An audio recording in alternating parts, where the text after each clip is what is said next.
ब्रह्मानंदं परमसुखदं केवलं ज्ञानमूर्तिं द्वन्द्वातीतं गगनसदृशं तत्त्वमस्यादिलक्ष्यम् एकं नित्यं विमलमचलं सर्वधी साक्षीभूतं भावातीतं त्रिगुणरहितं सद्गुरुं तं नमामि। गुरुर्ब्रह्मा गुरुर्विष्णू गुरुर्देवो महेश्वरः गुरु साक्षात् परब्रह्म तस्मै श्री गुरवे नमः। मी किसन महाराज चौधरी, पसायदान यूट्यूब चॅनल चला पंढरीला जाऊ या उपक्रमाच्या अंतर्गत आपण सर्वजण वारीच्या वाटेवर आहात। रात्रीचा सराटीचा मुक्काम आपला संपला आणि सकाळच्या वेळेला सर्व मंडळी हे नीरा नदीवर आलेली आहेत। सराटीला नीरा स्नान झालं आणि आता अकलूजच्या दिशेने ही सर्व मंडळी मार्गस्थ झालीत। विठ्ठल नामाचा गजर करत रामकृष्ण हरी म्हणत ही मंडळी आता अकलूजला आलीत। एकदा बेलवडीला गोल रिंगण पाहिलं, आज मात्र या ठिकाणी पुन्हा एकदा गोल रिंगणाचा अनुभव लोकांना येणार आहे। अकलूजच्या माने विद्यालयामध्ये आज ते गोल रिंगण आणि ते पाहण्यासाठी असलेले पांढरा शुभ्र वेश परिधान केलेली आणि कपाळावर तुळशीवृंदावन घेतलेल्या विविध रंगांच्या साड्यांमध्ये असणाऱ्या आमच्या महिला हे सगळं पाहण्यासाठी सज्ज आहेत। सुंदर अशा प्रकारचा कार्यक्रम झाला। दुपारची विश्रांती आज विद्यालयातच झाली, अकलूजलाच झाली आणि रात्रीचा मुक्कामही आज विद्यालयातच आहे। माने विद्यालयाचं ते विस्तृत प्रांगण आणि त्या प्रांगणामध्ये पालखीचा तळ, सर्व वारकरी एकत्र आलेत। आज आनंदात आहेत सगळे आणि पुन्हा म्हणतायत की आम्हाला पुढचं चिंतन ऐकायचं आहे। त्रिवेणी संगमी नाना तीर्थे भ्रमी चित्त नाही नामी तरी ते व्यर्थ, चित्त नाही नामी तरी ते व्यर्थ, चित्त नाही नामी तरी ते व्यर्थ। नामाशी विन्मुख तो नर पापिया, हरिवीण धावया नपवे कोणी, हरिवीण धावया नपवे कोणी, हरिवीण धावया नपवे कोणी। पुराण प्रसिद्ध बोलिले वाल्मीक, पुराण प्रसिद्ध बोलिले वाल्मीक, नामे तिन्ही लोक उद्धरती, नामे तिन्ही लोक उद्धरती, नामे तिन्ही लोक उद्धरती। ज्ञानदेव म्हणे नाम जपे हरीसे, ज्ञानदेव म्हणे नाम जप हरीसे, परंपरा त्याचे कुळ शुद्ध, परंपरा त्याचे कुळ शुद्ध, परंपरा त्याचे कुळ शुद्ध। हरिमुखे म्हणा हरिमुखे म्हणा, पुण्याची गणना कोण करी, पुण्याची गणना कोण करी, पुण्याची गणना कोण करी। सर्व मंडळी बसलीत आणि निरूपणाला सुरुवात झाली। त्रिवेणी संगमी नाना तीर्थे भ्रमी, चित्त नाही नामी तरी ते व्यर्थ, नामासी विन्मुख तो नर पापिया, हरिवीण धावया नपवे कोणी। पुराण प्रसिद्ध बोलिले वाल्मीक, नामे तिन्ही लोक उद्धरती। खरं तर आपली जी मानसिक वारी चला पंढरीला जाऊ, आपण जरी प्रत्यक्षात आमच्यासारखी मंडळी ही वारीमध्ये सहभागी झाले नाहीत, पण मानसिक वारी मात्र पूर्ण खऱ्या अर्थाने यशस्वी होते. खरं तर जे जीवन मिळालेलं आहे आपल्याला, त्या जीवनाचं ध्येयच आहे ते म्हणजे भगवंत प्राप्ती. जन्माला आल्यानंतर आपण भगवंताशी एकरूप होणं, यालाच आपण मोक्ष असं म्हणतो. पण काही अडथळे निर्माण होतात. जीवन जगत असताना अनेक प्रकारची प्रलोभनं आहेत. ती प्रलोभनं खरं तर आमची अडथळे आहेत. पाप मूळ, या पापाचं मूळ आहे स्वार्थ. या स्वार्थामुळे अनेक प्रकारचं पाप घडतं. शिवाय आमच्या ठिकाणी असणाऱ्या विषय वासना, शब्द, स्पर्श, रस, रूप आणि गंध, हे 5 विषय आणि त्यांचा आमच्यावर असणारा प्रभाव, यामुळं आम्ही स्वतःलाच विसरून जातो की आपण कोण आहोत. वास्तविक भगवंताने आपल्याला हे विषय दिलेत. हे विषय आपल्याला त्याच्यासाठी आपण खर्च केले पाहिजेत. विषय तो त्यांचा झाला नारायण, अशा प्रकारची अवस्था आपली पाहिजे. पण असं मात्र होत नाही. हे विषय प्रामाणिक नसतात. शब्द हा कानाचा विषय आहे,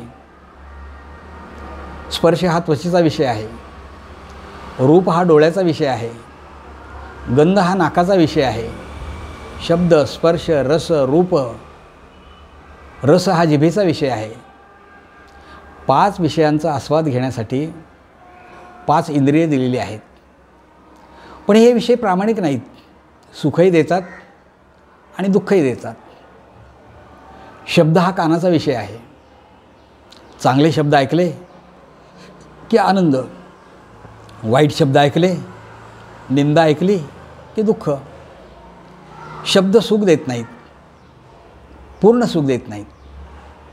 स्पर्श, चांगला स्पर्श असेल आनंद वाटतो, पण जर नकोसा स्पर्श असेल तर दुःख वाटतं.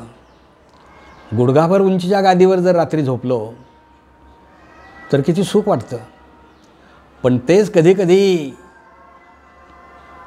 एखाद्या वेळेला दगडधोंड्यामध्ये किंवा वाळूवर झोपायची पाळी आली तर दुःखच. चांगला सुगंध येत असेल, रातराणी बहरलेली असेल तर आपण आनंदाने तिथून जातो. पण झोपडपट्टीतून जात असताना जेव्हा दुर्गंधी येते तेव्हा आपला रुमाल मात्र नाकाजवळ जातो. म्हणजे हे विषय सुखही देतात आणि दुःखही देतात. बरं, आणखीन यांचं एक वैशिष्ट्य असं आहे की आपल्याला 5 विषय दिलेत. इतर प्राण्यांना बाकी एकच विषय दिला आहे आणि तो एक विषय त्यांच्या अधःपतनाला कारणीभूत ठरतो.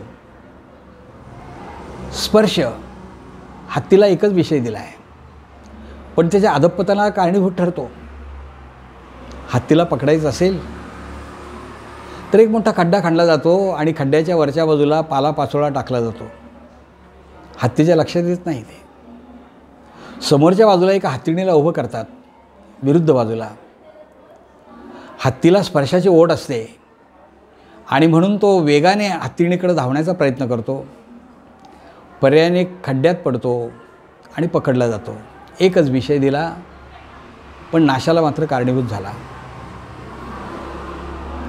स्पर्श, रस, रस हा त्वचेचा विषय आहे.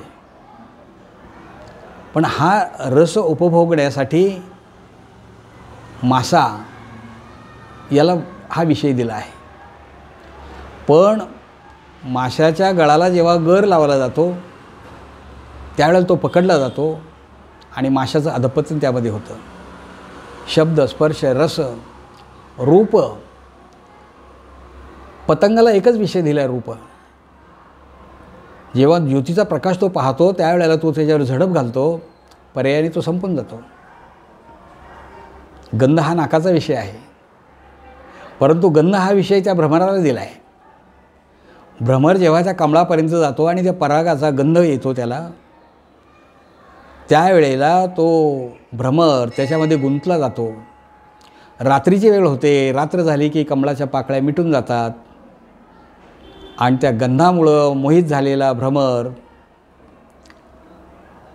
लाकडं फोडून बाहेर निघणारा भ्रमर, पण त्याच्यात एवढा मोहात अडकलेला असतो की तो बाहेर पडू शकत नाही. रात्रीच्या वेळेला तळ्यावर पाणी पिण्यासाठी हत्ती येतात, सोंडेने कमळ उपटून टाकतात आणि त्याच वेळेला त्या भ्रमराचा सुद्धा शेवट होतो. मला सांगायचं हे की एकच विषय दिला आहे आणि एका विषयामुळं कदाचित त्यांचं अधपतन होतं आहे. आपल्याला तर भगवंताने 5 विषय दिले आहेत, म्हणजे आपण किती जपून राहिलं पाहिजे. मग हे विषय आपण भगवंताकडे वळवले पाहिजेत. विषय तो त्याचा झाला नारायण, म्हणजे विषय हा भगवंतमय झाला पाहिजे.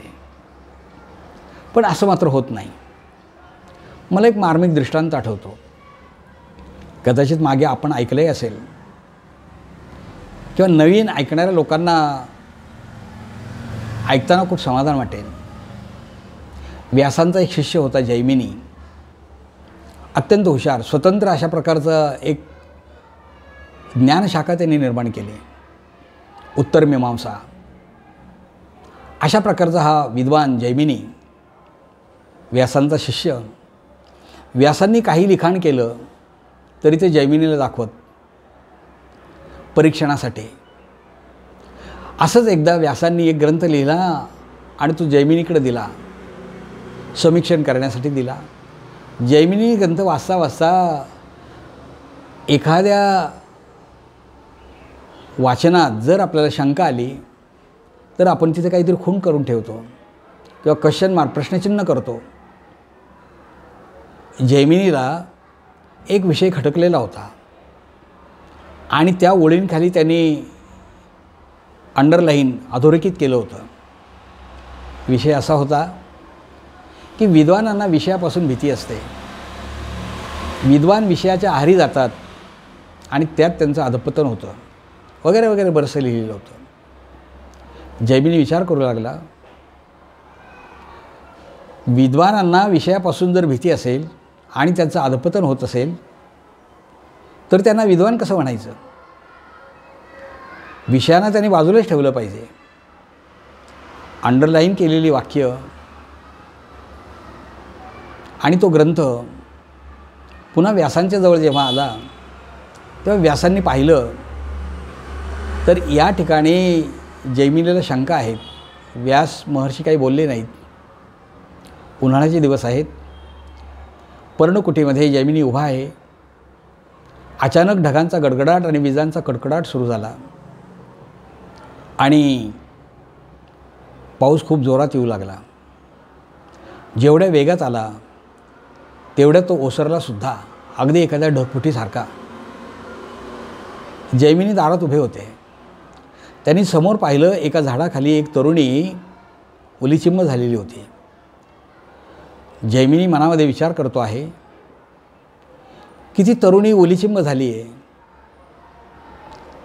आपण तिला बोलावून तिला वस्त्र बदलायला देऊया. विषयाचे करी ध्यान त्यास तो संग लागला, संगातुनी फुटे काम क्रोध कामात ठेविला, क्रोधाने जडे मोह मोहाने स्मृती लोपली, स्मृती लोपे बुद्धिनाश म्हणजे आत्मनाशाची.